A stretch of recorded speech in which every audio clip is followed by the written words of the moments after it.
19 नवंबर 1828 यानी आज के दिन ही एक महान नायिका वीरांगना महारानी लक्ष्मीबाई का जन्म होता है। आप कल्पना करिए, जिस देश में अंग्रेजों का शासन हो, ऐसी महान बेटी का जन्म वाराणसी काशी में होता है। उसका नाम मणिकर्णिका रखा जाता है। मणिकर्णिका बचपन से ही साहसी थी, संस्कारवान थी, इसमें कोई संदेह नहीं, क्योंकि माता पिता के गुण उनकी संतति में आते हैं।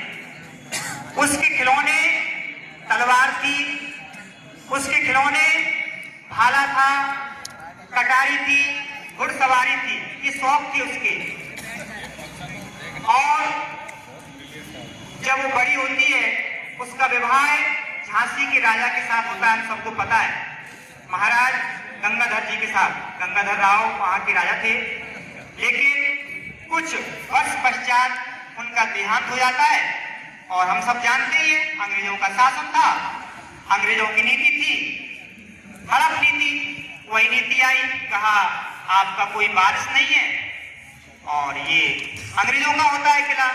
लेकिन कहते हैं भारतीय नारी यदि ठान ले, आप किसी से कम नहीं हो, यदि हम ठान ले तो हम कुछ भी कर सकते हैं। उस बालिका ने, आप कल्पना करिए, आप सोचिए, जिसकी आयु 25 वर्ष रही हो और जिसके पति का देहांत हो गया हो, क्या बीत रही होगी उस नारी पर। लेकिन उसने अपनी पीड़ा को अपने हृदय में ही छिपाया और झांसी के किले में अपने जैसी सैकड़ों माता बहनों को तैयार किया। रात्रि में वो सोती नहीं थी, रात्रि में वो अपनी सहेलियों को, सखियों को, जो सेनानी थे, उनकी पत्नियों को तलवार चलाना, घुड़सवारी करना सिखाती थी। आप आश्चर्य मानोगे, अभी आपको लग रहा होगा इतनी ठंडी में हम क्यों बैठे हैं। आप कल्पना करिए, वो महान नायिका यदि वो सोच लेती हम क्यों सिखाएं।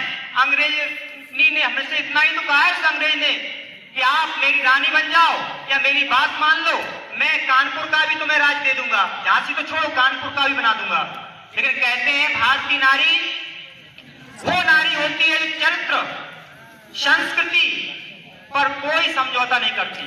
तो हम उस बालिका, उस नारी को स्मरण करके देखें, उसने अपनी सेना तैयार की और कुछ गद्दार शुरू से ही रहे देश में, किसी ने बता दिया, उस गेट को पीछे से खुलवा दिया, जो पश्चिमी गेट है किला में, हम देखेंगे झांसी का, तो उससे अंग्रेज आते हैं। तो झांसी की रानी लक्ष्मीबाई अपने कुछ सखियों के साथ, सैनिकों के साथ उस किले से कूद जाती हैं, घोड़ा को लेकर, उनके घोड़े का नाम बादल था, उसको लेकर निकलती हैं, कालपी आती हैं, कालपी से अपना ठीक वह रूट बिठूर होते हुए जो रूट था, फिर माधोगढ़, माधोगढ़ के बाद गोपालपुरा जो अपन सुनते हैं, उसके बाद मेहौना। मेहौना में एक मंदिर है जिसको अपन बोलते हैं बैजनाथ बाबा, जो ठीक पश्चिम कोण में है। वहां पर रात्रि विश्राम हुआ, फिर थोड़े समय के लिए वो बालाजी मंदिर जो अपन देखते हैं, सूर्य मंदिर, यहाँ से थोड़ी पास में, वहां रुकी। वहां से चलती हैं, फिर अपने यहाँ एक पीछे गांव है बोहारा, क्योंकि वो रूट कच्चा वाला था, तो बोहारा में रुकी। वहां के राजा थे महाराजा चिमना सिंह जी। महाराजा चिमना सिंह जी थे, ये 1858 की बात चल रही है। तो वहां महाराजा चिमना सिंह ने उनका स्वागत भी किया, और उनके यहाँ जो सैनिक थे, उन सैनिकों को लेकर वो चल देते हैं। तो चलते हैं, फिर कहाँ रुकते हैं वो, इंदुरखी, यहाँ का एक गांव है इंदुरखी, जो सिंध नदी के तट के किनारे है। वहां राजा थे उस समय भगवंत सिंह गौर। वहां पर उन्होंने भी यही किया, सहयोग किया, सैनिकों को भेजा। फिर यही टुकड़ी पहुंची अमायन। अमायन में भी वहां की जो गद्दी थी, वहां के राजा धनवंत सिंह जी ने भी सहयोग किया। उसके बाद सीधा ग्वालियर पहुंचती हैं, और ग्वालियर का इतिहास उनको पता है। अपनी एक कवियत्री हुई है सुभद्रा कुमारी चौहान, उन्होंने लिखा है, खूब लड़ी मर्दानी, खूब लड़ी मर्दानी, वह तो झांसी वाली रानी थी, बुंदेले हरबोलों के मुहे हमने सुनी कहानी थी। ये कोई कहानी नहीं है, ये कोई मनगढ़ंत नहीं है, ये किसी ने बनाई नहीं है, ये अपने हृदय से निकलती है। जैसे कि अपन अच्छे काम करते हैं अगर देश से प्रेम होता है तो इस राष्ट्र से एपीजे अब्दुल कलाम निकलते हैं। कब निकलते हैं? जब देश से प्रेम होता है। जब देश से प्रेम होता है तो एक छोटा सा बालक सरदार भगत सिंह बन जाता है, एक छोटा सा बालक चंद्रशेखर आजाद बन जाता है। कब बनता है? जब हमें भारत माता से प्रेम होता है। वो प्रेम निस्वार्थ होना चाहिए, वो प्रेम स्वार्थ से भरपूर नहीं होना चाहिए। निस्वार्थ प्रेम है तो हम देश के रियल हीरो हैं, नहीं तो हम कितना भी पढ़ लें। आज स्थिति हम देख रहे हैं। आज हम उदाहरण दें आपको, जापान में शिक्षा दी जाती है छोटी छोटी बातों को लेकर, लेकिन हम आप सब लोगों को दें तो आश्चर्य मानेंगे आप। यही कारण है आज जापान हिरोशिमा नागासाकी जैसे परमाणु बम के दंशों को झेलकर भी आज विश्व की महाशक्ति बना हुआ है। चौथा प्रोडक्ट जो भी देखेंगे हम विश्व का, उस पर लिखा हुआ मेड इन जापान या फिर मेड इन चाइना, चीन। क्या कारण है कि आगे बढ़ रहे हैं? उसका एक ही कारण है, इन्हें अपने देश से प्रेम होने का कारण। आप भी कर सकते हैं, आप कम नहीं हो, आप देश के रियल हीरो। मैं आपसे प्रार्थना करता हूं, आप इस जिले के टॉप छात्र हैं, आपने परीक्षा दी, पास होकर आए हैं, आपने हजारों विद्यार्थियों में पास होकर प्रमाण दिया है कि आप श्रेष्ठ हैं। लेकिन आप संस्कृति में भी श्रेष्ठ बनो, आप संस्कारों में भी श्रेष्ठ बनो। आप अपने हृदय में कुछ बातें हैं, मैं आपसे प्रार्थना करता हूं आज वीरांगना महारानी लक्ष्मीबाई की जयंती पर। पहला बिंदु, हम जीवन में ठान लें, कितने भी बड़े बन जाएं, यूपीएससी के माध्यम से आईएएस, आईपीएस, आईआरएस जो भी बन जाएं, लेकिन विनम्रता, संस्कृति और देशभक्ति ना भूलें, कितने भी बड़े बन जाएं। दूसरा, देशभक्ति, तन समर्पित, मन समर्पित और यह जीवन समर्पित, चाहता हूं मातृभूमि तुझे कुछ और भी दूं। इसका भी क्या है? दिन है, यदि लाइट जल रही है तुरंत बंद कर दो, इसे देशभक्ति कहते हैं। नल खुला है, पानी फैल रहा है, आपने देखा नल बंद कर दिया, देशभक्ति हो गई।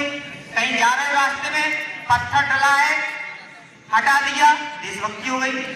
कोई देशभक्ति तूफान नहीं है, कहीं समुद्र की लहर आ रही है, देशभक्ति देशभक्ति। छोटे छोटे काम देशभक्ति हैं, यही देशभक्ति है।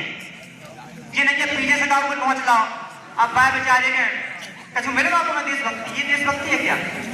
मैंने कि बड़ा मजा आएगा, पता ही नहीं पढ़ पाया, फिर नोच रहे दोनों। तो ये देशभक्ति नहीं हो सकती। देशभक्ति यही है, the arise awake stop not till goal is reached. If you win you can lead, if you lose you can guide, take risk in your life। तो हमें जीवन में बहुत कुछ बनना है, इसके लिए जरूरी नहीं हम एक बड़े पद पर, सब आईएएस नहीं बन सकते, सब साइंटिस्ट नहीं बन सकते, सब पीएम सीएम नहीं बन सकते, लेकिन सब अपने आप में देशभक्त बन सकते हैं, सब देशभक्त बन सकते हैं। ये सच्चाई है, क्योंकि देशभक्ति के लिए कोई बड़े पद की आवश्यकता नहीं है। मैं आज काम कर रहा हूं 2014 से प्लांटेशन का, कुछ विद्यार्थी यहां बैठे वो जानते होंगे, हमने अभी सिंध नदी के किनारे 28,000 से अधिक पौधे पीपल, बरगद, नीम, अर्जुन, अमलतास के तैयार किए हैं, इंदुर्की से लेकर कालका माता के मंदिर तक। इसमें संतों का सहयोग प्लस आप जैसे बालकों का सहयोग रहता है, तो बड़ा काम था लेकिन सरल हो गया। लेकिन मैं आपसे प्रार्थना करता हूं कि आप मन लगा के पढ़ें, आज से संकल्प लें, किसी भी विद्यार्थी से नहीं लड़ेंगे, न झगड़ेंगे, न किसी का सामान उपयोग करेंगे, छोटी छोटी बातों पर घर पे फोन नहीं लगाएंगे।